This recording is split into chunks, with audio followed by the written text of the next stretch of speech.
So now the manager is not very happy with the regression model. He says that 0.2 r square is not so good.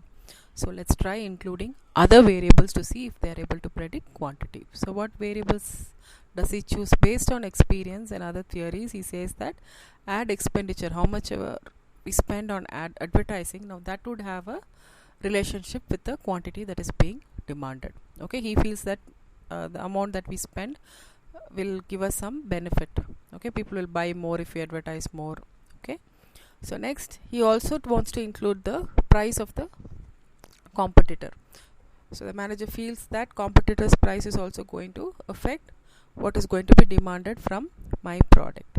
Okay, so what does he do? So he includes all these variables. So we have more than one predictor predicting the quantity. So in that case, in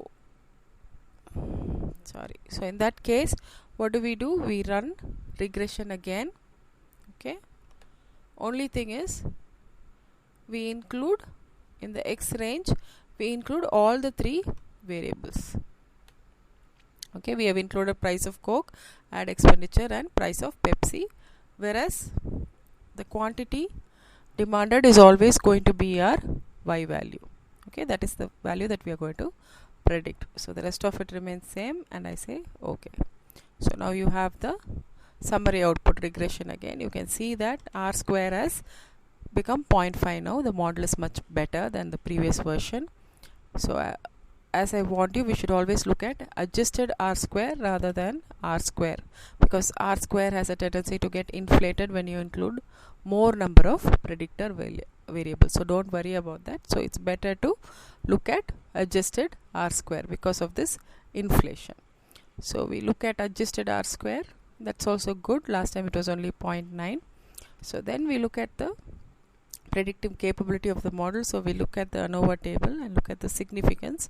So it's much less than 0.05. So that means this model is good, it is decent, we can use it.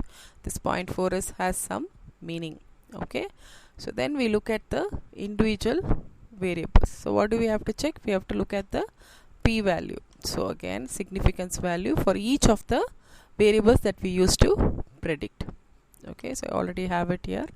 So if you see here, the ones in yellow, so those are less than 0.05 or almost equal to 0.05, whereas the other values are greater than 0.05. That means price of Coke and Pepsi price are not significant, are not significant, meaning they don't predict quantity.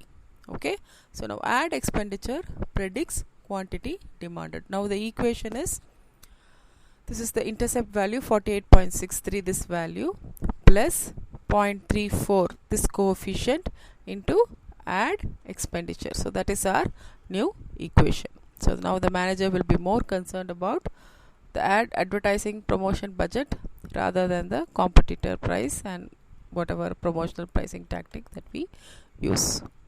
Okay, so the results are the same kind of interpretation we need to do. Again, to check the residual plots, we have to check for each of the variable, the same combination that we use for simple linear regression. Okay, so now we predicted, we had a causal model, price predicts quantity or ad expenditure predicts quantity. So now this is causal regression.